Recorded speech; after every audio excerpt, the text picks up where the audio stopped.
Well, we're 15 minutes late. This is the German academic tradition, not the Arab tradition of being half an hour late.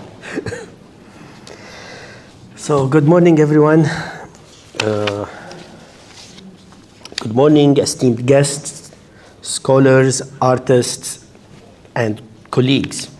I'm truly honored to stand or sit before you today at this conference on Taswir, or the inherently incomplete, hosted by the Department of Fine Art and Art History and funded by the Sheikh Zayed Chair for Arabic and Islamic Studies.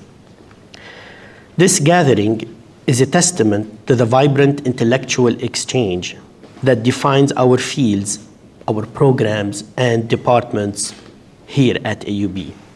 And it is a privilege to contribute to this ongoing dialogue. My own field is Arabic and Islamic studies. In my discipline, Surah has always played an important role. When Walid and Kirsten first talked to me about Taswir, it was in a book talk. We're going to hear more about this, I believe. 3 lines of Majnoon Layla, Qais ibn al-Mulawah al-Majnoon, came to my mind. I draw a picture of her in the dust and cry, my heart in torment. I complain to her about her, for she left me lovesick, badly stricken. I complain of all the passion I have suffered with a plaint towards the dust. Love makes me want to turn to Layla's land, complaining of my passion and flames in me. أصور صورة في الترب منها. أصور صورة في الترب منها وأبكي إن قلبي في عذابي وأشكو هجرها منها إليها شكاية مدنف عظم المصاب وأشكو ما لقيت وكل وجد غراما بالشكاية للتراب. The lines from this poem, capture the poet's struggle with the concept of taswir, the creation of an image to embody profound personal and emotional experiences. Here, the poet attempts to materialize his feelings of longing and despair by drawing an image of Layla in the dust.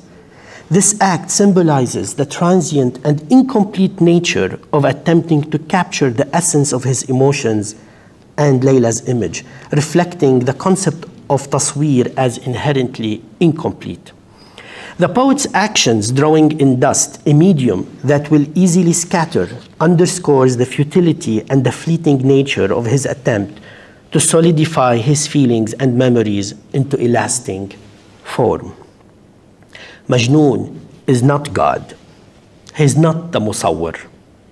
The Quran repeatedly reminds us that God creates, then forms, in the best possible of ways. هو الله الخالق البارئ المصور له الأسماء الحسنى. This is, resonates in the Quran dozens of times. Majnoon can draw a clay image of Layla or draw her in the dust, but unlike the Quranic and biblical Jesus, he cannot bring her to life. For this can only happen with God's intervention. God himself created Adam from clay. We created man from sounding clay, from mud, molded into shape. وَلَقَدْ خَلَقْنَا الْإِنسَانَ مِنْ صَلْصَالٍ مِنْ حَمَإٍ مَسْنُونٍ. This resonates with the notion of taswir explored in this conference call, where images or representations are discussed not only for their ability to capture reality, but also for their limitations, failures, and the uncertain spaces they occupy between presence and absence. Arab critics have employed the concept of surah or image in Arabic poetics to emphasize the crucial role of imagery in evoking emotional and mental responses. Showcasing a poet's skill and insight, imagery integral to the art of balagha eloquence ranges from simple metaphors to complex allegories, often evaluated for their clarity, power, and resonance. Influenced by philosophical and ethical considerations, as well as Sufi mystical insights, imagery in Arabic literature serves not just aesthetic purposes, but also a medium for conveying deeper truth about human and spiritual experiences. A story that recurs in the Islamic tradition involves a painting competition between two teams. The first team creates a representation that mimics an external image, while the other team is engrossed in polishing a wall until it becomes a mirror, polishing one's heart. Although the story is often told as a confrontation between Greek and Chinese painters, the civilizational roles can change in the narrative depending on the narrator and the purpose of the narration.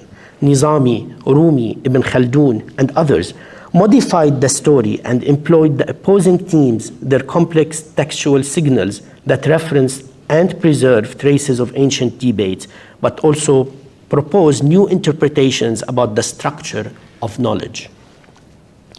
First and foremost, I would like to extend my deepest gratitude to our administrative assistant, Aida Abbas, whose tireless efforts have been instrumental in making this conference happen. She's not here, we're going to repeat this later. I also wish to thank my co-organizers, Walid, Kirsten, and Saleem, who have worked diligently to shape this conference into a platform for critical engagement and innovative thought. In our exploration of Taswir, we delve into the complexities of representation, interpretation, and the spaces between visibility and invisibility. It is within this context that we also recognize the profound struggles of the Palestinian people.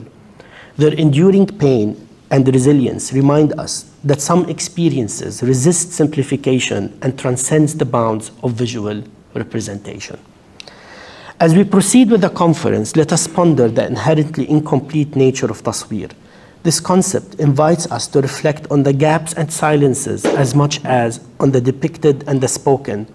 We are challenged to think beyond the canvas, beyond the immediate, to the layers of meaning and context that frame our interpretations. The discussions we embark on today promise not only to enhance our scholarly perspectives, but also to inspire us to think critically about the role of art and representation in our societies and here at AUB.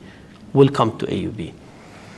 And I'll leave the floor now to my colleague, Walid Sadek, who will talk more about the content of the conference.